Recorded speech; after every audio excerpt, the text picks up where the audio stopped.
हरे कृष्णा, राधे राधे। हम सभी साधक हनुमान जी की आत्मकथा श्रवण कर रहे हैं। भाग 25 गतांग से आगे। भरत भैया, सागर में सेतु बांधने का कार्य शुरू हो गया था। सागर पार कैसे जाएं, इसका उत्तर विभीषण से मांगा प्रभु श्री राम ने। पर उत्तर बड़ा ही अजीब दिया था विभीषण ने। आपके पूर्वज सगर ने इस सागर को प्रकट किया है, इसलिए आपके पूज्य हैं।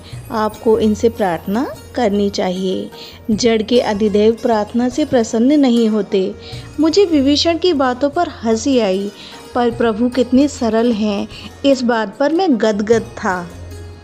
विभीषण की ऐसी बातों को भी प्रभु ने स्वीकार किया और 3 दिन और 3 रात्रि तक सागर किनारे भूखे प्यासे रहकर प्रभु श्री राम सागर से प्रार्थना करते रहे। लक्ष्मण जी को ये बात अच्छी नहीं लगी थी। उनका कहना था, वाण का संधान करो, समुद्र को सुखा दो और सेना लेकर चलो। पर प्रभु को विभीषण की बातों का आदर करना था। आज 3 दिन हो गए, तब प्रभु श्री राम क्रोधित हो उठे थे। उनकी आंखें अंगार उगलने लगी थीं। समुद्र जलने लगा था। समुद्र के जीव जंतु मरने लगे थे। और तभी प्रभु ने बाण का संधान करने के लिए मंत्रोच्चार करना प्रारंभ कर दिया था। त्राहि माम।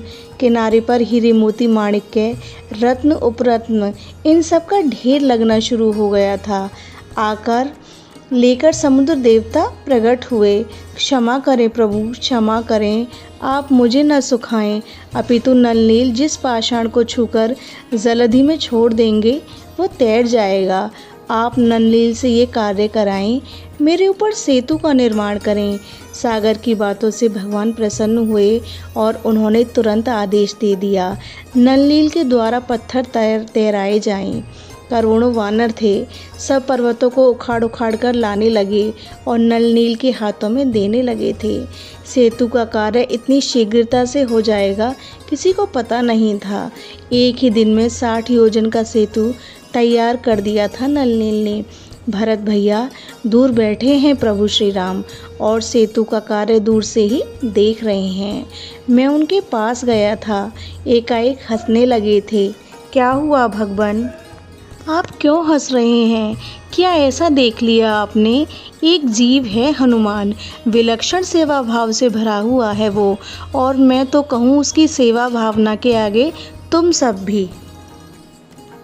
भरत भैया, मुझे उत्सुकता होने लगी थी। कौन है ऐसा प्राणी जो इस महान कार्य में अपनी सेवा दे रहा था और प्रभु उसे ही केंद्र में रख रहे थे? कौन है वो? मैंने आकाश की ओर देखा। स्वाभाविक था, इतने विशाल सागर में सेतु बांधने के कार्य में महत्वपूर्ण सेवा देने वाला जीव कोई सामान्य तो हो नहीं सकता था। पर हंसते हुए प्रभु ने मुझसे कहा, वो सेवा धर्म के मर्म को जानने वाला जीव ऊपर नहीं है, नीचे देखो हनुमान, नीचे। मैंने फिर नीचे देखा। शायद कोई विशाल जीव हो जो धरती पर चलने वाला हो, पर मुझे नहीं दिखा। तब प्रभु श्री राघवेंद्र ने मुझे इशारे से दिखाया एक छोटी सी गिलहरी। भरत भैया, मैं हंसा। अच्छा भरत भैया, सुनो, वो क्या कर रही थी? समुद्र में डूब जाती थी, फिर निकलती और फिर रेती में लौटती थी और फिर सेतु में जाकर अपने शरीर को झाड़ देती थी। मैं गया उसके पास और उसको मैंने अपनी हथेली में उठा लिया। बड़े रोष से उस नन्ही गिलहरी ने मुझे देखा था और चूं चूं करके मुझसे बोली, मेरे काम में विघ्न क्यों डाल रहे हो? मैंने उसी की भाषा में उससे कहा, तुम क्यों बेकार में यहाँ घुस रही हो? जाओ अपना काम करो, यहाँ वानर लोग अपना काम कर रहे हैं। चूं चूं करते हुए वो बोली, क्यों भगवान श्री राम, केवल तुम वानरों के ही हैं क्या? अरे ये संपूर्ण जगत उन्हीं का तो है और यहाँ रह रहे समस्त जीव उन्हीं के हैं। फिर तुम्हारा ये कहना कि वानर ही सेवा करेंगे, ये तो व्यर्थ की बातें हुई तुम्हारी। भरत भैया, मैं आनंदित था उसे देखकर। मैंने उससे कहा, अरे छोड़ो, ये सब क्या कर रही हो? किसी वानर के पैरों के नीचे अगर तुम आ गई ना तो मर जाओगी। मेरी बात सुनकर वो मुझे देखने लगी। फिर बोली, तुम पवन पुत्र हो ना, हनुमान हो ना तुम? मैंने कहा। तब वो बोली, अजर अमर तो तुम हो। मैं तो मरने वाली ही हूँ, क्या फ़र्क पड़ता है 2 मास बाद मरूं या अभी मरूं। और हे पवन पुत्र, अगर श्री राम की सेवा करते हुए मरूंगी ना, तो मेरे लिए इससे बड़ा सौभाग्य और क्या होगा। और मैं मरूंगी तो पुल में ही मरूंगी, मेरे ऊपर प्रभु अपने चरण रखते हुए जाएंगे। आहा, ये तुच्छ गिलहरी का देह भी धन्य हो जाएगा। मेरे नेत्रों से अश्रु बह चले थे भरत भैया।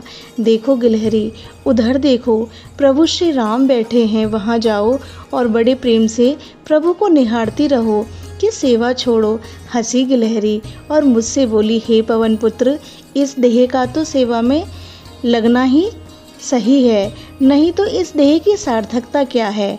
मन तो मेरा लगा ही है ना रघुनाथ जी में, बस मन लगना चाहिए प्रभु में और तन लगना चाहिए सेवा में। पवन पुत्र, सेवा नहीं होगी ना इस तन से तो आलसी हो जाएंगे हम, और भक्त को कभी आलस्य नहीं करना है पवन पुत्र। मैंने पीछे मुड़कर देखा तो प्रभु श्री राम जो मेरे पीछे ही खड़े थे। बड़े प्रेम से मैंने उन्हें गिलहरी को देखते हुए देखा था। फिर अपनी हथेली आगे की, मैंने प्रभु की हथेली में उस गिलहरी को रख दिया। गिलहरी प्रभु की हथेली में जाकर कभी शर्मावे कभी उछले। बड़े प्रेम से अपनी उंगलियां उस गिलहरी के देह पर घुमाया था प्रभु ने। वह तो शांत हो गई, मानो उसकी समाधि ही लग गई थी। तुम धन्य हो गिलहरी, तुम धन्य हो। सेवा के प्रति तुम्हारी जो भावना है वो अति उत्तम है, दिव्य है। तभी तो गिलहरी प्रभु की हथेली से कूदकर भाग गई। प्रभु हंसे। वो बार बार प्रभु को देखते हुए जा रही थी। अरे ध्यान से आगे देखो, किसी वानर के पैर के नीचे मत आ जाना, मैंने कहा, पर उसे क्या परवाह थी। फिर वही काम शुरू किया था उसने। समुद्र में डुबकी लगाती थी, फिर बाहर आती, बालू में लौट जाती, फिर उस बालू को सेतु में लगे पत्थर पर जाकर अपना शरीर झाड़ देती। प्रभु श्री राम बहुत हंसे। अभी तक के समय में मैंने प्रभु को इस तरह हंसते हुए नहीं देखा था। भरत भैया, मैंने अपने दोनों हाथ जोड़कर उस गिलहरी को प्रणाम किया था। यह प्रसंग अब यहीं विश्राम लेता है। हरे कृष्णा, राधे राधे।